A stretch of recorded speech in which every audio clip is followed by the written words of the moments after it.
ஏன் திமுகவோடு தொடர்ந்து பயணித்தோம்? வேறு வழி இல்லாமலா?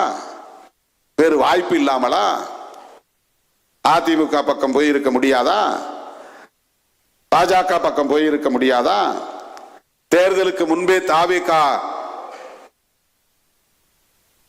அழைத்த போது போயிருக்க முடியாதா? எந்த பைண்டிங்கும் கிடையாது. நாம பேசக்கூடிய அரசியலுக்கு நெடுங்காலமாக இயைந்து போகிற ஒரு அரசியலை திராவிட கட்சிகள், குறிப்பாக திராவிட முன்னேற்ற கழகம், பெரியார், அண்ணா ஆகிய தலைவர்களை முன்னிறுத்தி பேசி வருகிறது. சமத்துவபுரம் கலைஞர் கண்டறிந்த ஒரு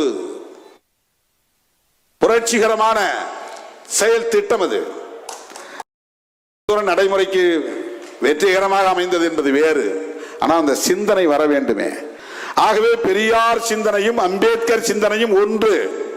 அதை முன்னெடுக்கிற அரசியல் இயக்கமாக இருக்கிற திமுகவோடு இணைந்து பயணிப்பதுதான் சனாதனத்தை எதிர்ப்பதற்கு ஏதுவாக இருக்கும் என்பதுதான்.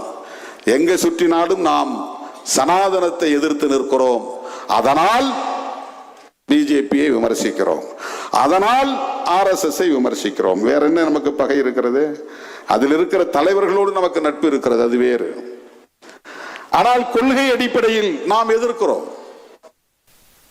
சாதி ஒழிப்பை முன்னிறுத்துகிற போது சனாதனத்தை எதிர்க்க வேண்டிய தேவை உருவாகிறது.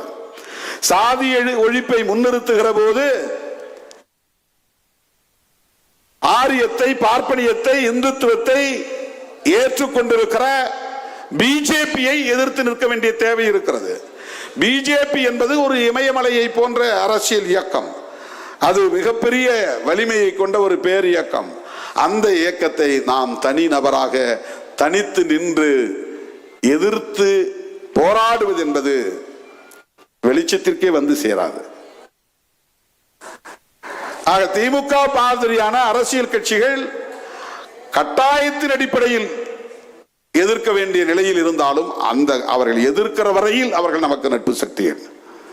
பிஜேபியோடு நாளைக்கு ஒரு வேளை அவர்கள் கைகோர்க்கும் நிலை வரலாம், அது வேறு. ஏற்கனவே கைகோர்த்து இருக்கலாம், அது வேறு.